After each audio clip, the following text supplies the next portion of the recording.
The Mongols, a barbaric society killing and pillaging as they please, going from town to town taking whatever and whoever they see.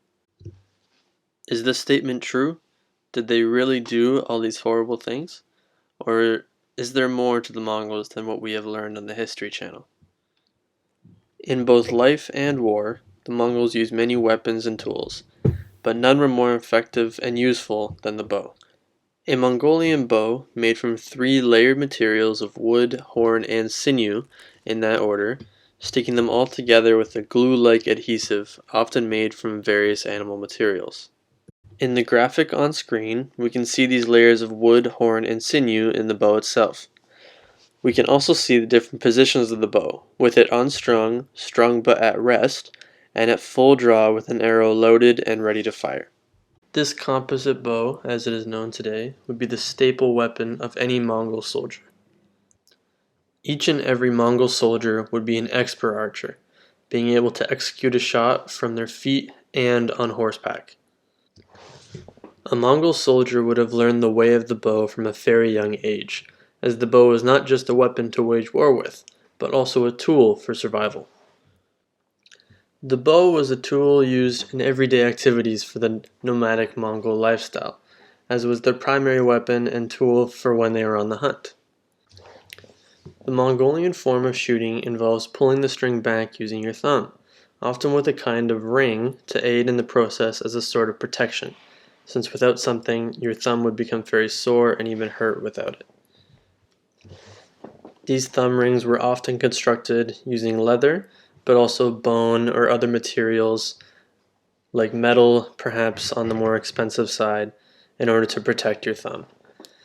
The technique itself involves hooking the thumb around the string, like in the diagram on screen, and when pulled back all the way to the face, relaxing the thumb to allow the string to fly forward with as little resistance as possible. With the aid of the thumb ring, the string will glide off the material, making sure the string doesn't make contact with any more of your thumb than needed on release. In comparison to the Western style of archery, also known as the Mediterranean style, which uses the first 3 fingers, the Mongol style allows for less contact on the string, and ultimately less of your hand to get in the way of the string, allowing for a cleaner shot. Although this style of archery allows for a cleaner and more efficient shot in some ways, it is extremely difficult to master, taking many years to perfect and become accurate. This shows just how skilled the Mongol archers were, especially while in battle, where they are shooting at moving targets while they themselves are also moving, especially on horseback, while perfectly executing shots using a very difficult to master technique. On screen now, you can see 2 modern Mongolian archers practicing the various positions they would shoot from, while on horseback, shooting in front, to either side, and behind you, all while at full gallop. Although this is a modern video, reconstructing how the Mongols of Genghis Khan's time and after would have fought, it still provides a great example for how skilled the Mongol soldiers were with their bow. In battle, the Mongolian soldier employed their bow to deadly effect, raining down arrows upon their enemy. A typical tactic of the Mongol armies was to ride up to their enemy lines and fire a few arrows, then retreat to their position, rinse and repeat. This tactic would be a way to wear down the enemy lines while also wearing down their morale, as they could not touch the Mongols riding on their horses. Another tactic the Mongols used very often, but the enemy almost always fell for, was the feigned retreat. In this tactic, the Mongols would pretend to retreat from the enemy army, allowing the enemy to follow in their tracks.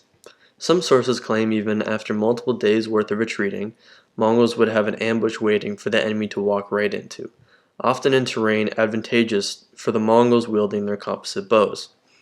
This simple yet effective tactic often caught out the enemy, leaving them struggling to keep their lives.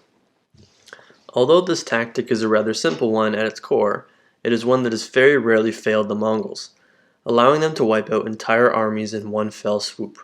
This is a great example of a tactic where the Mongols were able to use their composite bows to great efficiency, proving that they were not just a simply barbaric horde, but rather an organized force, utilizing their bows to annihilate the enemy forces, whom on occasion either outnumbered the Mongols or had better weaponry than the Mongols, but lacked the organization, discipline, and/or experience that the Mongols had. The Mongols were a society that harnessed their mastery of the bow to deadly effect, utilizing it both on the battlefield and on the hunting grounds. They were more than just a lumbering horde that plagued the world. Although the Mongols caused many people to lose their lives, the way they waged war was one that often involved outwitting their opponents, with their bows as their primary form of dealing the final blow upon their enemies. The Mongols generally get a bad name in pop culture nowadays, but their utilization of the bow proves that they are more than a lumbering horde mentioned before. The Mongol form of archery involved years of training, starting from a young age, with all the veteran soldiers mastering this difficult art. The mastery of this art is what sets the Mongol armies apart from the other armies they faced during their time.